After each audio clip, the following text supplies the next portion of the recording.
मां की हत्या के आरोपी को लगभग 32 महीने बाद आपको बताते चलें पुलिस ने कलकत्ता से गिरफ्तार कर लिया। जोन 3 के एसीपी चंद्रकांत जाधव ने बताया है कि पाटोणक पार्क स्थित इंपीरियल टावर निवासी नम्रता पवार अपने पति नरेंद्र रामचंद्र पवार और इकलौते बेटे जन्मेश के साथ रहती थी। पिता और बेटा दोनों शेयर मार्केट में काम करते थे। 28 जनवरी 2019 की रात खाना खाने के बाद पिता और बेटे में पैसे से लेकर के बहस हुई। रात लगभग 11 बजे माता पिता बेडरूम में सोने चले गए और बेटा हॉल में सो रहा था। 29 जनवरी की सुबह 4 बजे बेटे ने धारदार हथियार से पिता के सिर पर वार कर दिया। इस दौरान बीच बचाव में आई मां पर भी वार कर दिया। वारदात के बाद बेटा फरार हो गया। बेडरूम में माता पिता चीखते चिल्लाते रहे। कुछ देर बाद पड़ोसियों ने दोनों को रिद्धि विनायक हॉस्पिटल में भर्ती कराया और पुलिस को सूचना दी।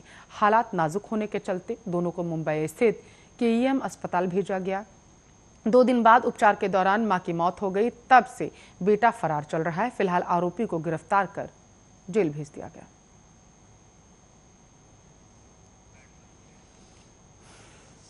खबरों में आगे बढ़ते हैं क्राइम सीन में। आपको बताते चलें सुपौल के छातापुर थाना क्षेत्र के एक गांव में सोमवार की रात ग्रामीणों ने एक युवक को उसकी प्रेमिका के साथ पकड़ लिया। दोनों को पकड़ने के बाद ग्रामीण इतने आक्रोशित हो गए कि न सिर्फ दोनों की पिटाई की बल्कि चेहरे पर कालिख और चूना पोतकर गांव में घुमाया। बुधवार को घटना का वीडियो वायरल होने के बाद यह मामला सामने आया। प्रेमी प्रेमिका पहले से ही शादीशुदा हैं। दोनों के 3 बच्चे भी हैं। जानकारी के अनुसार युवक मोहम्मद मुर्शिद सोमवार की देर रात महिला के घर मिलने के लिए गया हुआ था।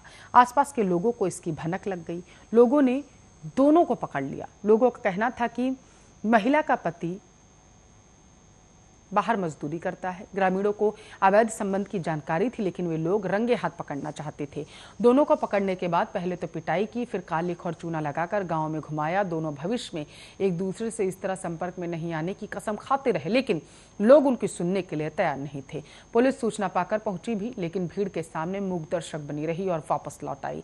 थाना अध्यक्ष अभिषेक अंजन ने बताया है कि सूचना मिलते ही पुलिस दल को मौके पर भेज दिया गया था, लेकिन स्थानीय लोगों ने अपने स्तर से मामले को निपटाने की बात कही। अभी तक आवेदन नहीं मिला है। पीड़ित घर पर नहीं है। जांच कर आवश्यक कार्रवाई की जाएगी। वहीं त्रिवेणीगंज एसडीपीओ गणपति ठाकुर ने इस बाबत बताया है कि किसी को कानून हाथ में लेने की इजाजत नहीं। स्थानीय थाने को जांच के आदेश दे दिए गए। बाराबंकी के बहराइच हाईवे पर सोमवार देर रात हुए सड़क हादसे में एक बाइक सवार इलेक्ट्रीशियन की मौत हो चुकी है। सूचना पर पहुंची पुलिस ने शव की पहचान कर पोस्टमार्टम के लिए भेज दिया है। कालीचरण खान चौधरी मूल रूप से बंगाल के रहने वाले थे। अब यह अपने परिवार के साथ लखनऊ के ऐशबाग इलाके के भदेवा में रहकर इलेक्ट्रीशियन का काम करता था। वो बाइक से गोंडा अपनी बहन के घर जा रहा था। इसके बाद रात करीब 11 बजे वापस लखनऊ लौट रहा था। इस बीच हाईवे पर रामनगर में BSNL एक्सचेंज के पास पीछे से आ रहे तेज रफ्तार वाहन ने टक्कर मार दी। इस हादसे में बाइक सवार कालीचरण की मौके पर ही मौत हो गई है। जानकारी पर पहुंची पुलिस ने मृतक के पास मिले आधार कार्ड के जरिए उसकी पहचान की और इसकी सूचना परिजनों को दी। SSI संतोष सिंह ने बताया है कि हादसा करने वाले वाहन का पता लगाया जा रहा है।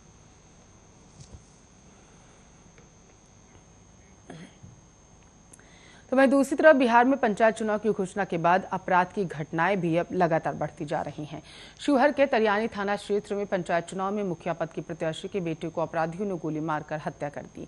बुधवार की सुबह खेत में युवक का शव बरामद किया गया। शव की पहचान विशंभरपुर पंचायत के मदन प्रसाद के 22 वर्षीय पुत्र विक्की कुमार के रूप में की गई। उसकी मां इंदु देवी पंचायत चुनाव में मुखिया पद की प्रत्याशी हैं। घटना के संबंध में बताया जा रहा है कि बुधवार की सुबह स्थानीय लोगों ने शव को खेत में देखा। इसके बाद लोगों ने घटना की सूचना तरियानी थाने की पुलिस को दी। सूचना के बाद घटनास्थल पर पुलिस पहुंची। डॉग स्क्वाड से भी आसपास जांच की गई। विक्की का शव विशंभरपुर पंचायत के सुल्तानपुर घाट नदी के पास एक धान के खेत में लहूलुहान अवस्था में पड़ा मिला। स्थानीय लोगों ने बताया है कि शव के समीप एक पिस्तौल और एक मोबाइल फोन पड़ा हुआ था। यह आशंका जताई जा रही थी कि किसी ने विक्की की गोली मारकर हत्या कर दी और उसके बाद शव को खेत में फेंक दिया। घटना के बाद से आसपास के लोगों में दहशत व्याप्त है। शव मिलने की सूचना के बाद मौके पर लोगों की भीड़ जुट गई।